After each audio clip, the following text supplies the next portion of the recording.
जय हिंद दोस्तों। आज हम हॉस्पिटल के बारे में बात करेंगे कि हमारे देश में, भारत देश में जितने भी हॉस्पिटल है किस तरह से लूटा जाता है। हालांकि डॉक्टर को भगवान का रूप दिया गया है हमारे भारत देश में, लेकिन अगर भगवान ही अगर लूटने लगे तो अब इंसान क्या करे। जी हाँ, ऐसा ही हाल में एक न्यूज़ सामने आया है कि जहां एक पेशेंट जो है बिल्कुल ठीक ठाक तंदुरुस्त है, उन्हें आईसीयू में एडमिट करके उनके परिजन से नहीं मिलने दिया जा रहा था और उनसे पैसा लूटने के लिए उनको फैमिली से कांटेक्ट नहीं करने दिया जा रहा था। तो जब पेशेंट को ऐसा फील हुआ, महसूस हुआ, तो वे उसी स्थिति में जो है किट विट लगा हुआ, सिरिंज लगा हुआ, जो भी पट्टी वट्टी लगा था, उस स्थिति में बाहर आके अपने परिजन से मिलता है और बताता है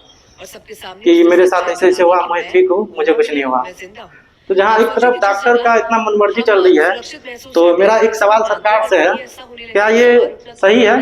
कि किसी भी जनता को इलाज के नाम पे लूटा जाता है और सरकार चुप्पी साधी होती है। तो सरकार तक एक बात पहुंचाना चाहेंगे और हर एक जनता को भी ये कहना चाहेंगे कि जहाँ एक तरफ हॉस्पिटल में लूट किया जाता है, वहीं दूसरी तरफ जो है लोगों के द्वारा बोला जाता है कि नहीं, अगर हॉस्पिटल नहीं ले जाएंगे, अगर इलाज नहीं कराएंगे तो जो भी बचने की चांस है वो नहीं बच पाएंगे। तो हम ये बताना चाहेंगे कि सरकार को एक रूल लाना चाहिए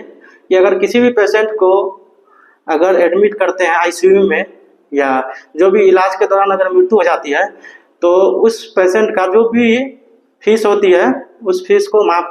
कर दिया जाए और एक भी फीस ना लिया जाए। अगर ऐसा रूल लाते हैं तो कोई भी डॉक्टर जो है कभी भी ऐसा हिम्मत नहीं करेंगे कि किसी पेशेंट को लूटा जाए। क्योंकि आजकल बहुत सारे हॉस्पिटल में ऐसा भी होता है कि आईसीयू में दिल धड़का के और मशीन के द्वारा सांस चला के दिखा के 3 से 4 दिन में उससे 5 लाख 10 लाख 20 लाख लूट लिया जाता है और बाद में उसे कहा जाता है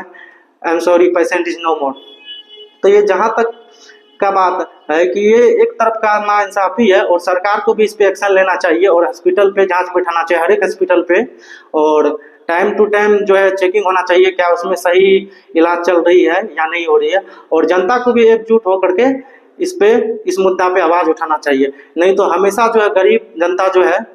कुछ भी प्रॉब्लम होगी आईसीयू में जाएगी और अपना जमीन बेच के, कर्जा लेके, जेवर बनकी लगा के इलाज कराएगी और लास्ट में जो पेशेंट नहीं भी बचने वाला होगा उसे लूट लिया जाएगा और लास्ट में उस पेशेंट को जो है मरा हुआ घोषित करके बोलेगा sorry, patient is no more. तो इसलिए दोस्तों जागरूक हुए और सब एकजुट हुए और इस चीज का बहिष्कार करें कि हॉस्पिटल में जो डॉक्टर मनमर्जी करते हैं उसे मनमर्जी नहीं करने दे।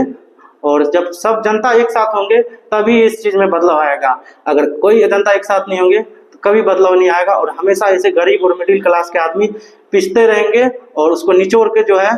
बड़े बड़े आदमी, बड़े बड़े डॉक्टर जो है निचोड़ के उसे जमीन बेचने पे, जेवर बेचने पे मजबूर करते रहेंगे और नीचे वर्ग के जितने भी जनता है ऐसे मरते रहेंगे। तो इसलिए दोस्तों जागरूक हुए, एकजुट हुए और अन्याय के खिलाफ आवाज उठाए। बस आज के लिए इतना ही। जय जवान जय किसान।